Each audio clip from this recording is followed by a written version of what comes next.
Olá, boa noite. Estudo da Universidade Federal de Uberlândia pode ajudar no tratamento da hepatite C. Os pesquisadores estudam de que forma o veneno da cascavel pode ser útil no combate ao vírus causador da doença. Tem reportagem especial sobre o assunto.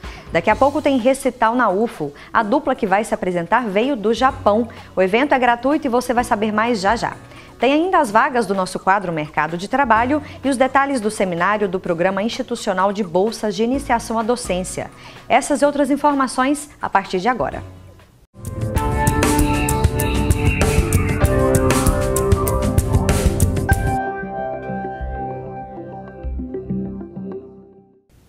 Um estudo da Universidade Federal de Uberlândia pode ajudar no tratamento da hepatite C. Pesquisadores estudam de que forma compostos do veneno de cascavel podem ser capazes de combater o vírus que causa a doença. A pesquisa tem parceria com a USP e a Unesp e ainda está em fase inicial, mas já apresenta resultados promissores. Veneno de cobra cascavel.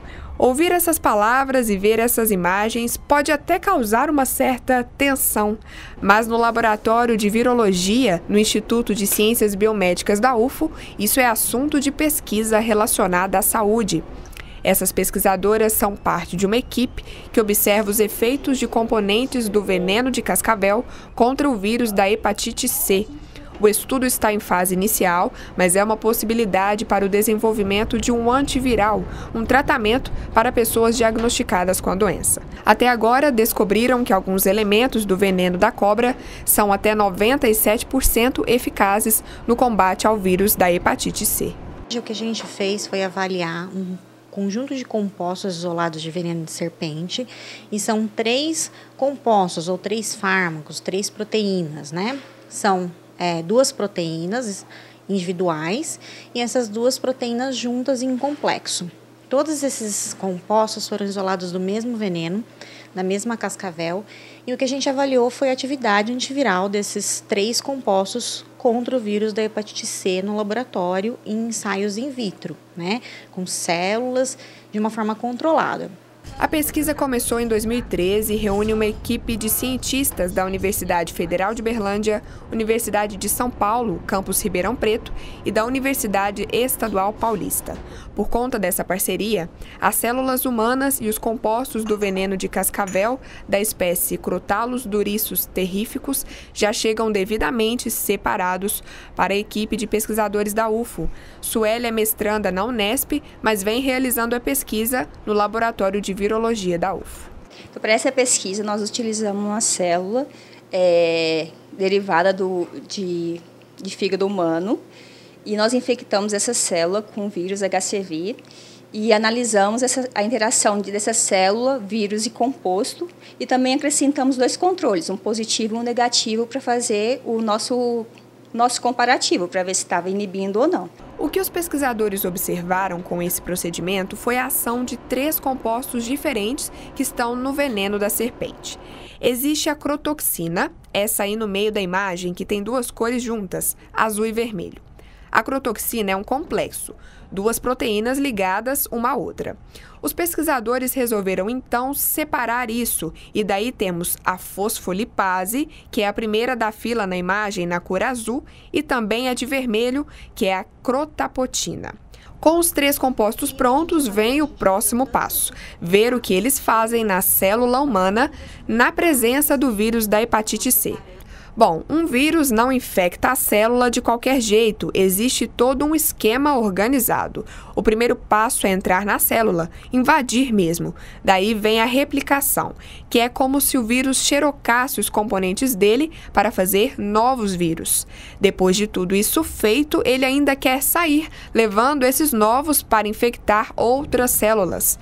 Os compostos do veneno da serpente tentam impedir essa movimentação toda do vírus na célula, que, cientificamente falando, é o processo de infecção viral da hepatite C nas pessoas.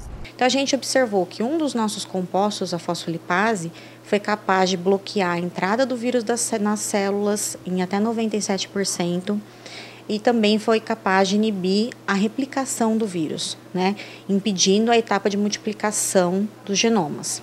E o outro composto, que é a crotapotina, foi capaz de inibir a saída do vírus da célula. Então, mesmo que todo o processo de entrada e replicação acontecesse, a crotaputina foi capaz de impedir que o vírus saísse da célula para infectar novas células.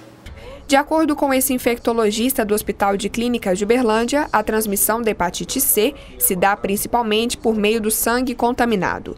Isso pode acontecer quando objetos cortantes, como o alicate e a agulha, são compartilhados e ao contato com o sangue de alguém infectado pelo vírus. Na fase inicial, a doença tende a ser silenciosa. Segundo a Agência Brasil, a Organização Mundial da Saúde afirmou que 1 em cada 20 pessoas com hepatite viral, isso inclui os tipos A, B, C, D e E, sabe que está doente. No caso da hepatite C, os sintomas podem até aparecer de maneira mais intensa ao se manifestarem depois de um tempo. A infecção pelo vírus da hepatite C, na verdade, na grande maioria das vezes, não gera nenhum quadro clínico que chama atenção para essa infecção. Então, aquela pessoa fica infectada com o vírus, ele inflama, né, o fígado durante longos anos, longos períodos de tempo e não acarretam nenhum sinal, nenhum sintoma, até que, depois de um determinado tempo, o fígado aí desenvolve um quadro que é um quadro de cirrose, que é uma alteração, como se fosse um excesso de cicatrizes por essa inflamação dentro do fígado. E quando ele começa a perder a sua função, ou então alterar os vasos sanguíneos que drenam para o fígado, aí sim aquele indivíduo começa a manifestar algum quadro.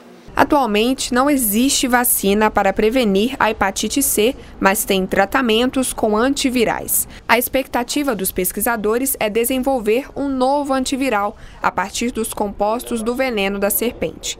A equipe reúne 13 cientistas e é financiada pelo Conselho Nacional de Desenvolvimento Científico e Tecnológico, CNPq, Fundação de Amparo à Pesquisa do Estado de Minas Gerais, FAPEMIG, e também pela FAPESP, que é a Fundação de Amparo à Pesquisa do Estado de São Paulo. Tem ainda auxílio internacional da Royal Society, uma entidade britânica. A pesquisa está em fase inicial, mas já demonstra resultados promissores. Por isso, a equipe de pesquisadores busca desenvolver compostos sintéticos a partir da estrutura natural das toxinas encontradas no veneno da cascavel. Nossos resultados demonstraram que esses compostos são ótimos, eles são realmente potentes contra o vírus. Entretanto, eles são moléculas naturais, são compostos naturais que dependem do isolamento dos animais, né, do veneno dos animais, e isso acaba gerando uma certa limitação do ponto de vista de uma aplicação em massa, né, para todos os indivíduos como tratamento e até de uma forma comercial. Então, hoje, nosso grupo de pesquisas também foca no desenvolvimento de moléculas sintéticas, tentando identificar partes das proteínas, partes desses compostos que são ativos, igualmente ativos, e que possam ser sintetizados no futuro, viabilizando ainda mais esse tratamento. No caso da pesquisa, estamos falando sobre tratar pessoas que já estão doentes, mas já diz o ditado popular, é melhor prevenir que remediar. De acordo com o médico, isso pode ser feito por meio de teste para verificar se a pessoa tem ou não a doença. E para se prevenir, o indivíduo, né, que sabe que tem a infecção, ele tem então que utilizar materiais exclusivos dele para que não forneça risco para as pessoas em volta, não compartilhar esses materiais pérfuro-cortantes. E aquele indivíduo que não tem, ele tem que ter os cuidados também de não entrar em contato com sangue de outras pessoas, né, através de alguma situação de risco, e também sempre ressaltar a necessidade de proteção nas relações sexuais, através do uso de preservativos. A coordenadora da pesquisa explica que os tratamentos contra hepatite conseguiram muitos avanços e que melhoraram as taxas de pacientes que respondem bem aos antivirais que já existem. Mas acredita que, mesmo assim, vale a pena buscar novas maneiras de produzir antivirais, como é o caso desse trabalho com compostos do veneno de cascavel. Eles melhoraram muito as taxas de resposta dos indivíduos. Muitos indivíduos conseguem eliminar a infecção viral e sustentar essa resposta. Entretanto, nós continuamos tendo alguns problemas, né? Então, ele é um tratamento de alto custo, que não é viável em em alguns países em desenvolvimento. No Brasil nós fazemos esse tratamento, mas não de uma forma ideal para todos os indivíduos infectados, né? Apesar dos grandes esforços, ainda precisa melhorar muito a aplicação desse tratamento. E além disso, nós temos, além do custo, do alto custo, nós também temos efeitos colaterais. E além disso, hoje nós já temos documentados variantes virais que são resistentes a esse tratamento. Então, mesmo o tratamento sendo muito bom, tendo altas taxas de resposta, alguns indivíduos, uma porcentagem dos indivíduos tratados desenvolvem variantes virais durante o tratamento que resistem e o tratamento não tem efeito. Então, isso justifica que novos tratamentos sejam desenvolvidos para o vírus da hepatite C, para que a gente possa ainda melhorar a terapêutica futura. Daqui a pouco, às 7h30, tem recital na Universidade Federal de Uberlândia. E olha só, os músicos que vão tocar são do Japão. É a segunda vez que os músicos visitam o Brasil e estão pela primeira vez em Uberlândia. O recital da dupla do Wings acontece às 7h30 da noite na Sala Camargo Guarnieri, no bloco 3M, no campus Santa Mônica da UFO, às 7h30 da noite. A entrada é de graça. E só lembrando que o recital é totalmente de graça, então fica aí o convite. Você que é motorista, sabia que abastecer o veículo em determinados horários pode te ajudar a economizar? No próximo bloco você vai saber mais. E ainda a previsão do tempo para esta sexta-feira e as vagas de emprego e estágio no nosso quadro Mercado de Trabalho. Já voltamos.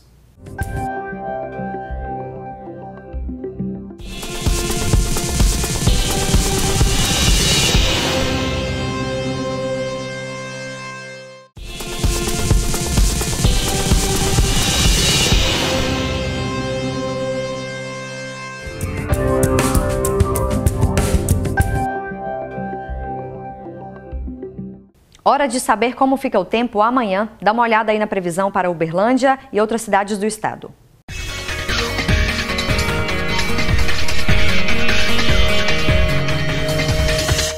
Mínima de 22 e máxima de 27 graus em Uberlândia. A probabilidade de chuva é de 80%.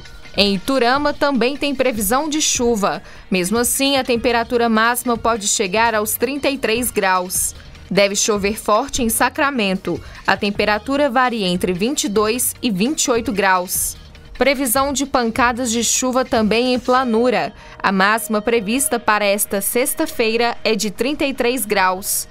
Em Guimarães, tempo parcialmente nublado com chuva a qualquer hora do dia. Mínima de 20 e máxima de 27 graus. Agora um recado para você que é motorista. Sabia que abastecer o automóvel em horários menos quentes pode te ajudar a economizar combustível? É o que foi constatado em uma pesquisa da Universidade Federal de Campina Grande. Mas parece que muita gente ainda não sabe disso. Quem dirige sabe que abastecer o veículo não tem sido tarefa muito fácil ultimamente. Tem hora que os preços dos combustíveis até assustam, dificultam a vida de quem quer economizar. Mas, segundo um estudo, dá para tentar fazer com que isso não pese tanto no bolso. Um dos jeitos mais fáceis é abastecer o veículo em horários em que o clima está mais ameno.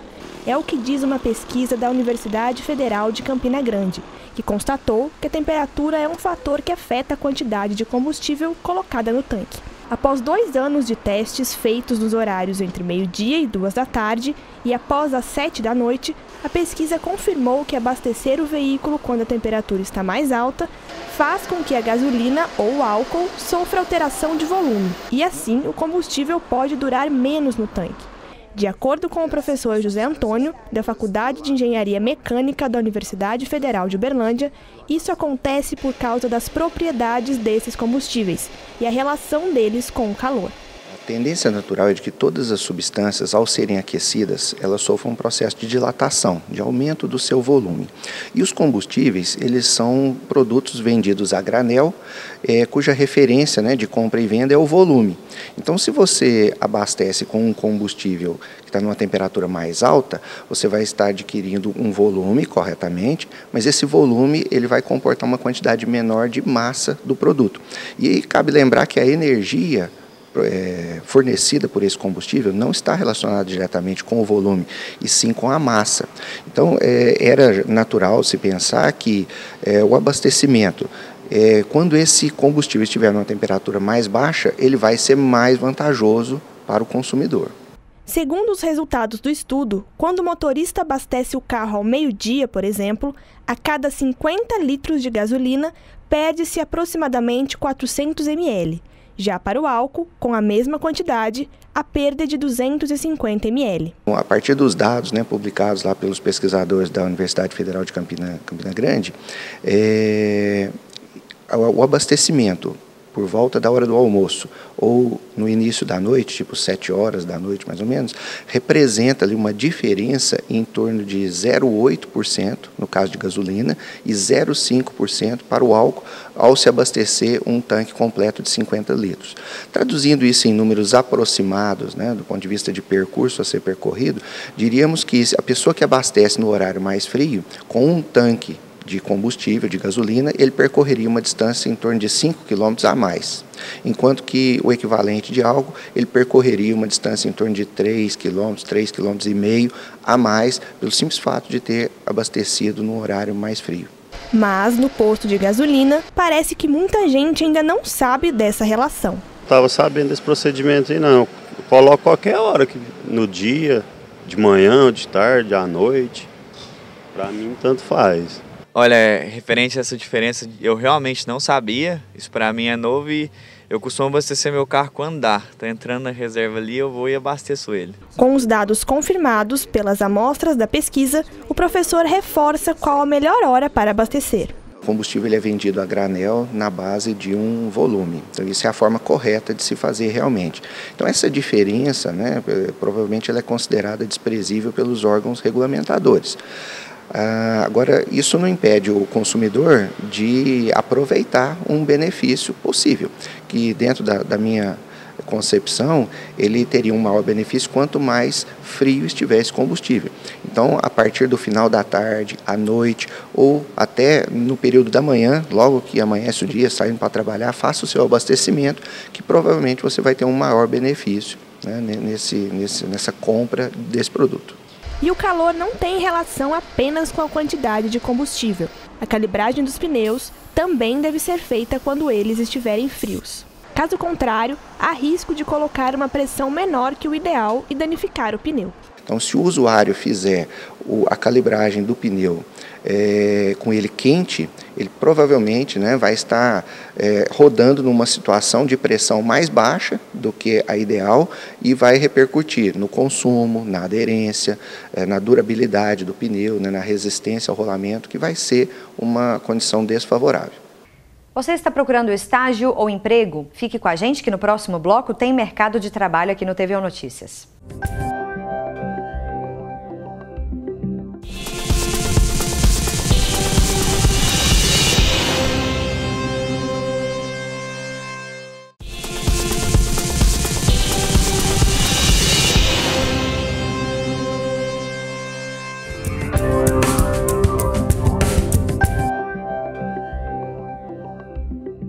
E agora vamos conferir as vagas de emprego e estágio disponíveis em Uberlândia.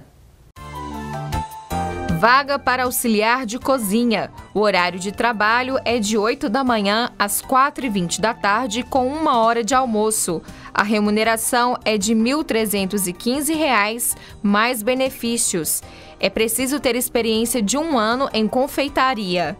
Oportunidade para corretor imobiliário. Salário a combinar. É necessário ter registro Cresce, experiência no setor comercial, habilitação categoria B e veículo próprio. Vaga para analista de TI. O salário é de R$ 2.087, mais benefícios.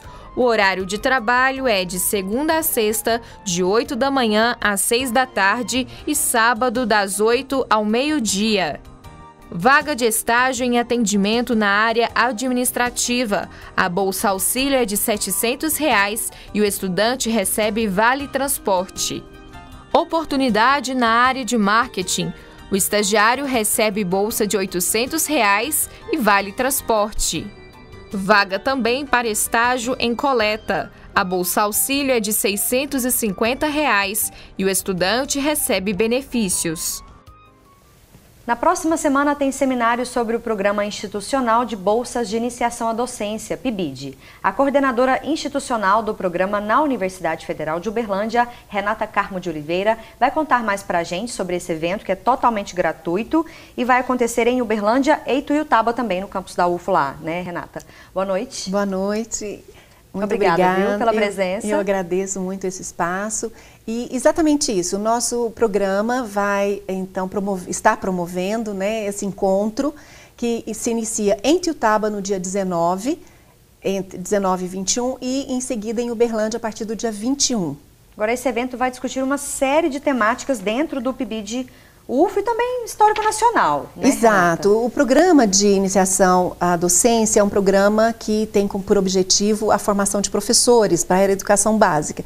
Então, estamos na UFO desde 2009 e, então, a cada ano nós socializamos o nosso desenvolvimento dentro das escolas, na própria universidade, e este ano, então, estaremos desenvolvendo o 6º seminário, com a proposta, então, de apresentar para a academia e para toda a sociedade o trabalho que nós estamos desenvolvendo em parceria com as escolas públicas de Uberlândia e Ituiutaba. E falando do PIBID em si, para quem está assistindo e não conhece como que funciona, né? Gostaria que você destacasse um pouquinho as modalidades. Na prática, o que é o PIBID? Bom, o PIBID, então, é um programa que está lotado nas universidades, é um programa da CAPES, né, que é custeado pela CAPES, e ele financia, então, a formação de novos professores para a educação básica. Em Uberlândia, todas as nossas licenciaturas são contempladas em 28 subprojetos que desenvolvem atividades para preparar, para ajudar na preparação desse futuro professor.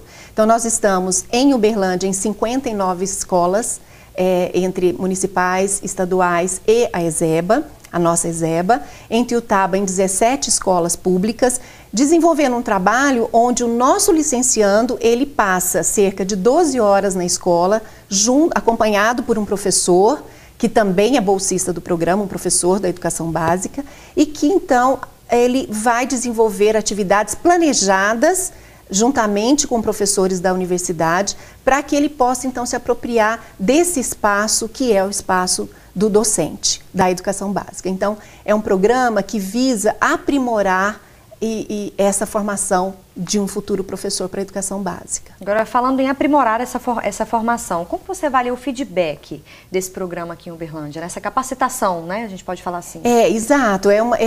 Aprimorar essa qualificação de formação de um profissional que vai, então, cuidar dessa educação, né? Que vai trabalhar para essa educação básica em nosso país. Bem, não só em Uberlândia, como em todo o Brasil, o impacto do PIBID é um impacto extremamente importante. A presença do estudante nas escolas, ela movimenta esse espaço, ela constrói novos horizontes, novas perspectivas, e os nossos estudantes, eles estão aprendendo realmente no espaço onde a prática docente acontece. Então, isso tem um rebatimento não só para o nosso licenciando, mas também para a escola e para os estudantes. Então, hoje, quando nós estamos nas escolas parceiras, a gente percebe que os próprios estudantes da educação básica, eles já se identificam com o programa. É um programa que traz muita agilidade, muito desenvolvimento e muita parceria com o professor da educação, né, daquela escola.